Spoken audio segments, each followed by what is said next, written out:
What's up, guys? Mike Thomas, aka the Young Trishula here, and today I'm here with Twitch chat. They're over here, they can say hi.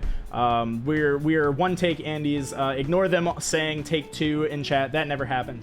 But in the interest of posting more YouTube content, we are over on Twitch, and I'm dedicating small segments of my streams to doing one takes for YouTube and just throwing it out there for you guys, try and get more content your guys' way. As always, like, comment, subscribe, etc. Yeah, so I guess what I want to talk about today is some of you guys might know that I made top 64 at the NAWCQ.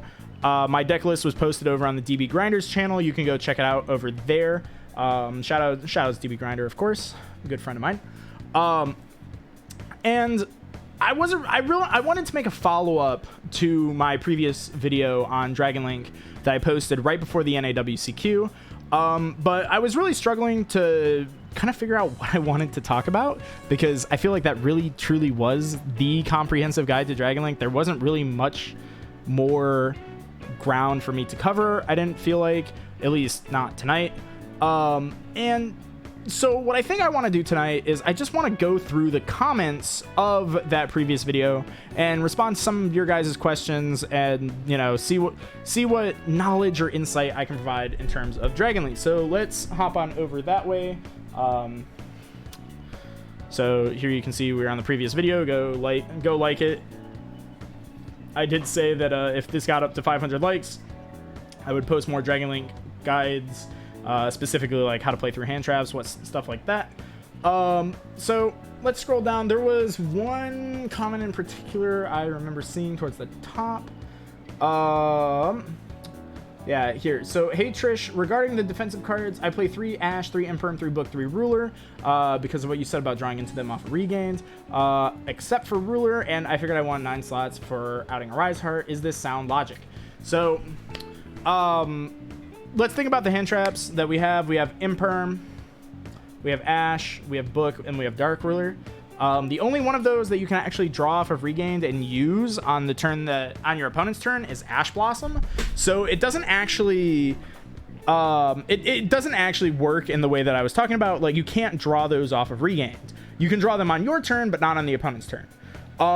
So in that sense, I do think that they aren't as strong specifically with Regained. I think it is really strong for outing a Rise Heart, but I played 5 Kashtira in Swiss at the NAWCQ, and I beat all of them without playing those more dedicated cards in my main deck, and I personally didn't really find it to be much of a problem. So I personally, I think that it might not be necessary. I really was expecting it to be more of a problem than it ended up being. So I think what that does, and I think what you're onto, is it does leave you weaker into other matchups.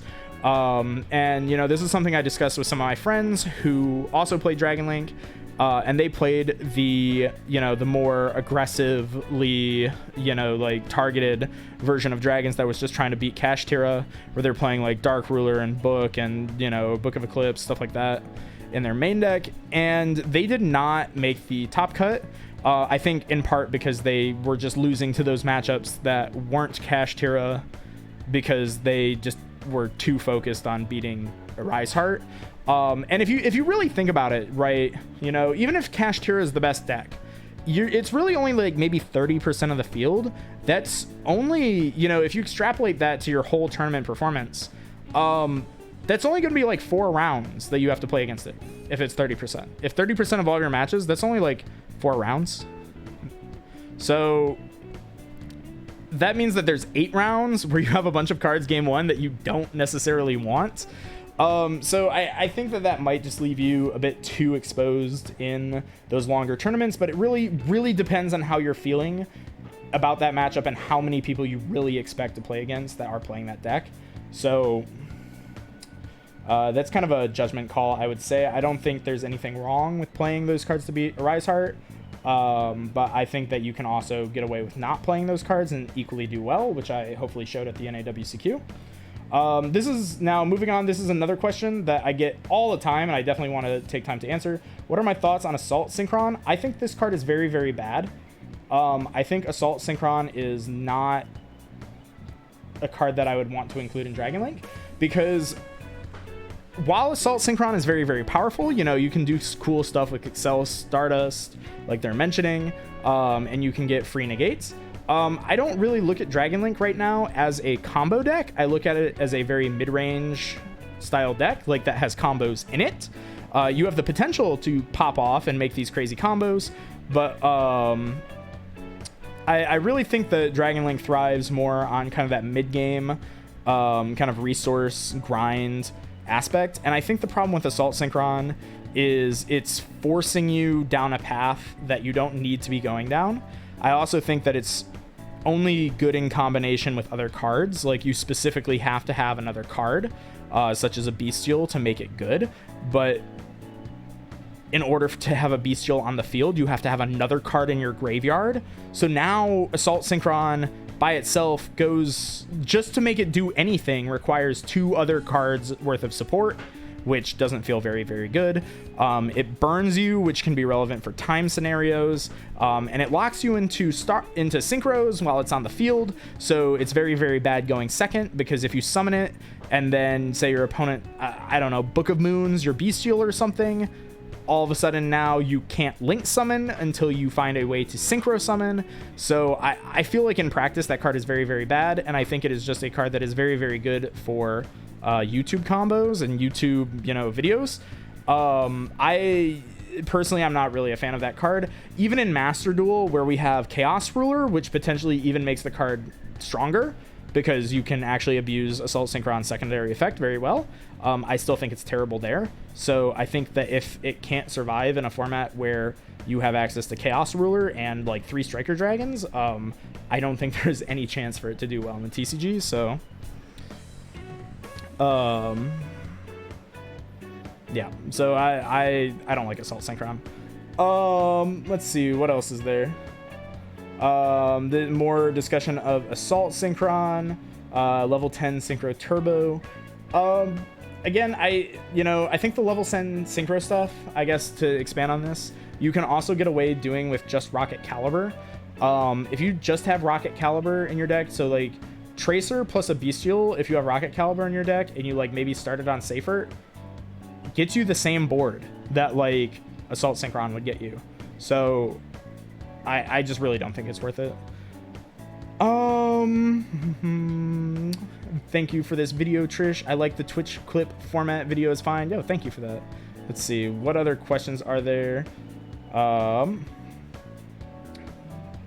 Personally, don't think access code is very necessary. Azalea is doing the same thing as Unicorn without the drawback of the discard.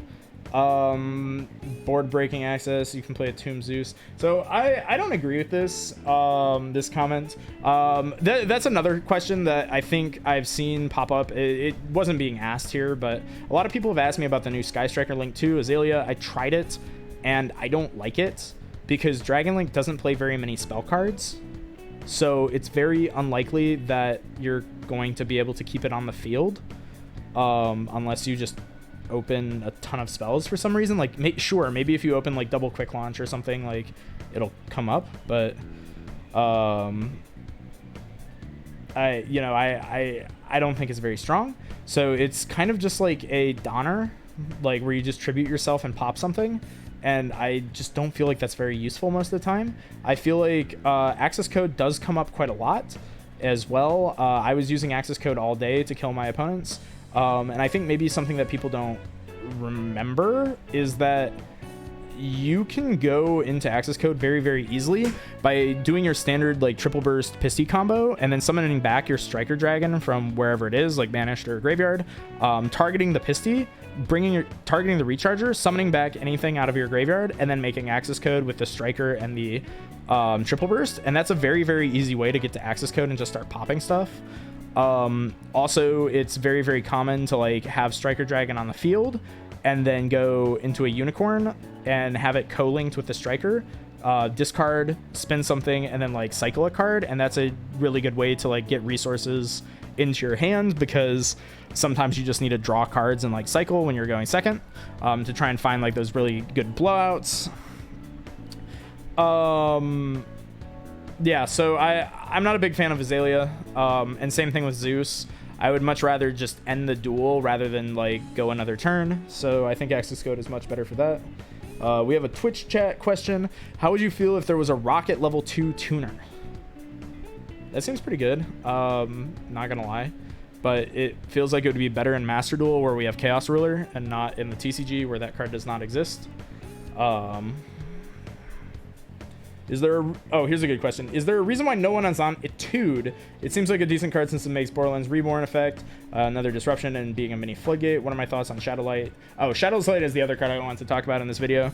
So Etude was something that I remember my test group was on right at the start of the format, and like they were all playing it. I didn't understand why. I thought that card sucked. They all really liked it, and then I think they all came around to the idea that it sucked. I think the problem ultimately with Etude is that it doesn't do anything by itself. It requires, you know, you to be set up. It requires you to have monsters, and most of the time you don't need to synchro summon on your opponent's turn. There's really not much point for it, and a lot of the time you don't need to make Borland with this deck. You're very rarely ending on Borland. Like if you're ending on Borland, something has probably gone drastically wrong. So yeah, I don't think Etude is very good for that. I think most of the time you'd be better off activating Regained or Beast. Personally, I like activating Beast when I'm going for like a more mid-rangey style play, or if I'm trying to combo, just going for Regain, getting the extra draw is very helpful. It also helps you play through Nibiru. So I just don't think the card is very worth it. I think it's just kind of a brick. And then we've already talked about Assault Synchron, but for cards like Shadow's Light and Duality, I think those cards are terrible. Those cards are like very bad. I think they have potential in stuff like Despia, but not in Dragon Link. I think Shadow's Light is like the one where you like tag out into a Seifert. I have to look it up. What is the Shadow's Light Yu-Gi-Oh? I have to like get the exact card text, so let me pull it up on the screen. Target a dark monster you control, special light monster from your deck or extra deck with the same type and level. You can banish this from your graveyard this turn. Normal summon a lighter dark monster in addition to normal set. And you cannot conduct your battle phase. So, okay, so Shadow's Light. The idea with Shadow's Light is that you target specifically Rocket, Tracer, Recharger, Caliber, or Collapse Serpent to summon Seifert. Which is like cute, I guess. Sometimes this card maybe gets you a +1, I guess. Because like the idea is that you would like Rocket Tracer, pop a field spell, Shadow's Light the Recharger into a Seifert, Seifert tribute itself, or both for either one of the babies or for your Lubellion. But like you can already do all of that. Like you don't need this card to get there. So I just don't really understand the need for it. This feels exceptionally win more. And the benefit isn't good enough to make me consider it like a good type of win more. This is like we're playing a Garnet for a potential +1 sometimes maybe that we can't use going second because then we don't get a battle phase. This is like the definition of like a YouTube combo card. I think it's very bad. I don't really have any more thoughts on this card. I think Duality is broken in Despia though. I think that card's really good in Despia, but even then, like it might just be win more. So I don't know. I don't think those cards are worth it. Oh, here we go. How do I feel about the Fusion pack in Borload Furious Dragon? So I talked about this last year when the same guy got first place at the French National Championship with the Borload Furious Dragon. I think that was the first time that package was really like shown off. I think it's really cool. I don't think it's necessary. I think it's again another one of those win more cards. There's some like really crazy stuff you can do with Double Disruptor. And Borload Furious is sometimes very nice, but I don't think that I would ever want it unless I also specifically wanted to play Super Poly in my deck. And also I specifically was trying to Super Poly for Borload Furious Dragon in multiple matchups. And I just don't feel like that is the case. I think that there are just other things that you can go for. But, you know, one thing I guess I can mention is that there is that flex spot in the extra deck. Like, I played Scarlet for Nationals, and it was very bad. Like, I never went to time. So I guess you could put it in, but it's just more bricks. Like, we don't need it.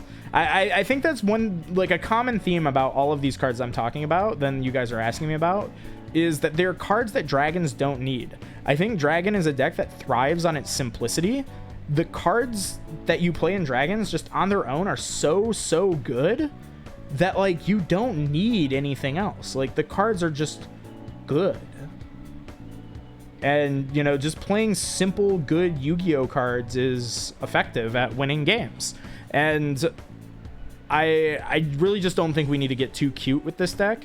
And I think that's kind of just like what sums up my thoughts. But I do think they're all like cool options to keep in the back of our mind in case, you know, like, you know, in case of future need, because they can always hit more and more stuff in Dragon Link, and there are just more and more options that we can go down the list on. And this covers stuff like Galactic Spiral Dragon. This covers stuff like the Arc Brave, like nonsense, Goliath, Kawaki Miru. There's just so many options this deck has that, like, it would take them like 2 ban lists for us to run out of options, if that makes sense. And, like, all of the hits would have to be Dragon Link cards. I want to get adorable with it. Hello, Tempest. Everybody say hi to local menace Twitch moderator Tempest. For Borland combo, I like to pitch Red MD, Pisty Reborn Red MD, then Borland Savage. Yes, I like this. I endorse this statement. Pitcher Red MDs more often. That seems pretty good. What do you try to do going first versus Kashtira? If I know that I'm against Kashtira, I'm probably not trying to do too much, because Kashtira likes to side board breakers. So I typically think that, like, Seal's Beast is, like, good enough. Like, Seal's Beast 2 hand traps. But, like, if I don't have the hand traps, you can usually get to, like, Seal's Dissipator Savage and, like, either Regained or Beast. Both of those seem very, very strong. But it really depends on how the game plays out. If they shifter you, the prey is that you drew Thrust and that you activate it and you set the funny card. So, you know, those are all options. Feel like it's really hard to make Baron because of the Dark Lock. Is this something for breaking boards? This is a good question, actually. I feel like this really needs to be brought up. Is Baron, I really don't make Baron very often in Dragon Link. When I do make it, it's usually when I'm going second, so it is for breaking boards, because here's the way that I think about it. To summon Baron, when you go first, you have to invest 2 resources into 1 Omni Negate. When you go second, you invest 2 resources into 1 Omni Negate and a pop. So you're trading 2 cards for 1 card when you go second, or 2 cards for 2 cards when you go, or I've said this backwards, 2 cards for 1 card when you go first, and 2 cards for 2 cards when you go second.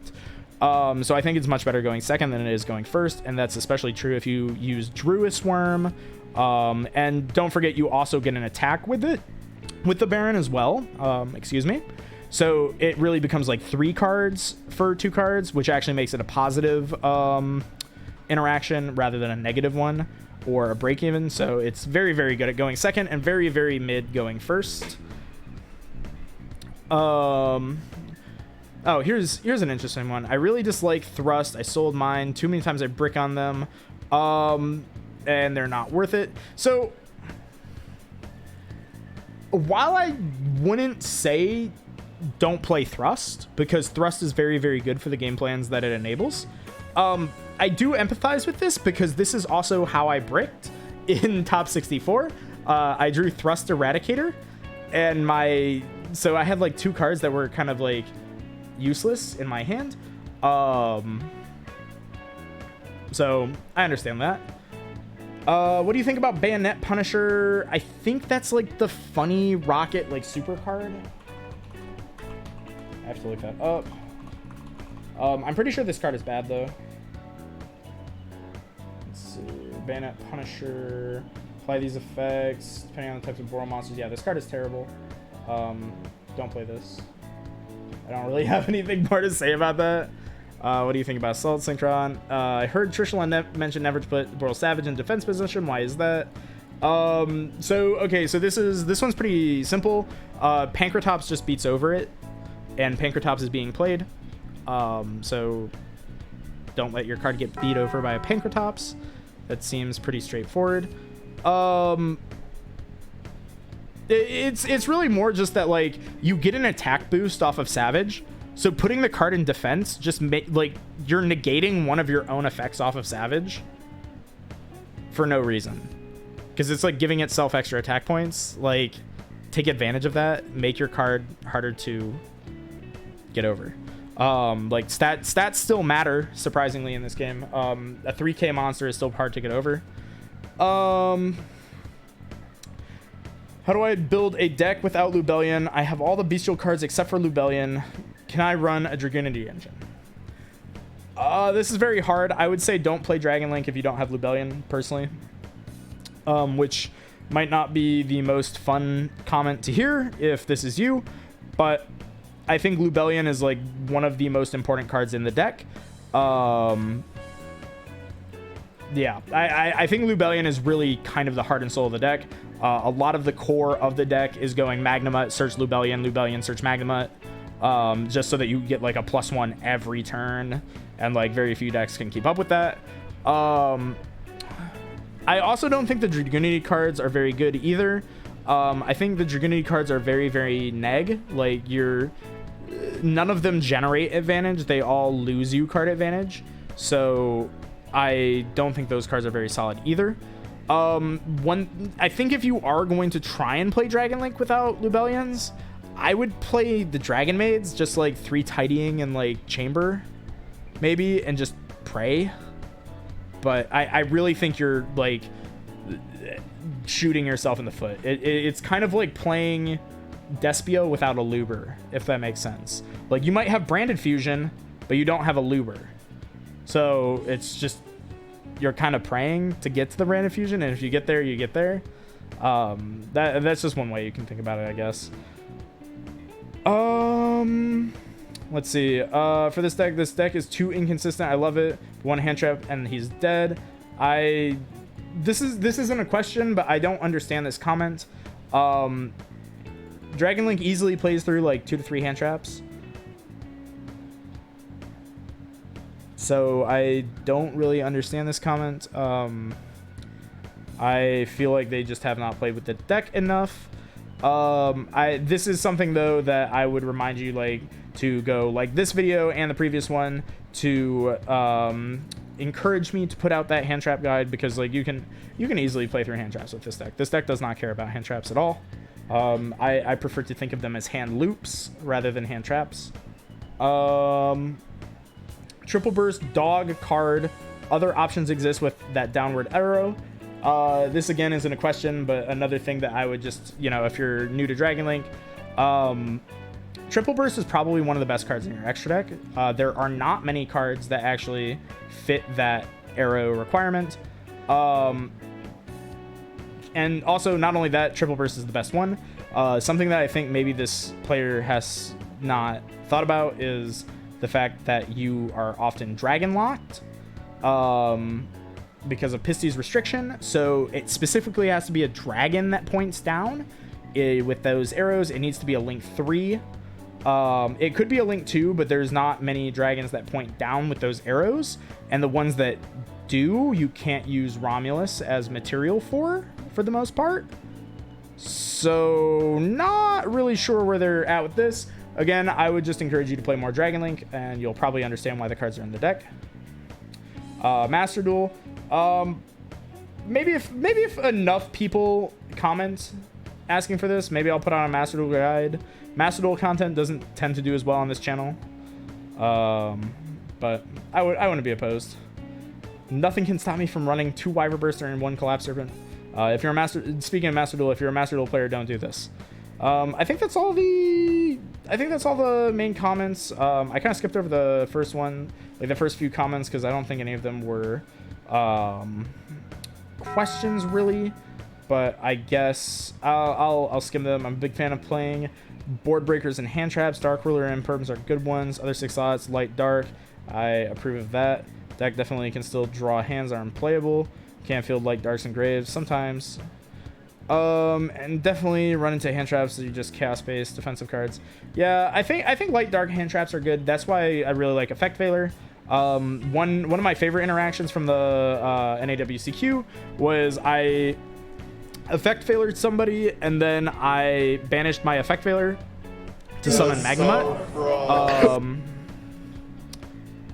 And yeah, I think that was about it. Yeah, so light and dark hand traps are good, especially if they put themselves into grave. Another benefit to playing Caliber is to search off of Absurator if it's already in rotation. That is true. Being able to special summon if you're trying to make Borload, you can use Absurator to just get you an extender. I never did this though. I don't feel like this play should ever come up, but it is an option for you. Tell people why you play 2/2 babies so that you can always search a card off of either one of them. Have I considered Pot of Generosity in my deck list? Absolutely not. Yeah, I think that's pretty much everything.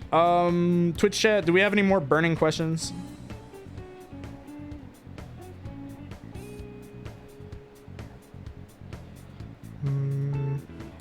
Also, hi. You need every card in your extra? Yes. Every card except for the Scarlight in your extra is pretty much mandatory. Sort by new comments. No, I'm not doing that. Can you play Albalos? No, that card's terrible. Have I considered Jar of Generosity? All right, we're ending the video. Goodbye. Twitch chat, say goodbye. Bye-bye. Bye-bye. I'll see you in the next video. Like, comment, subscribe.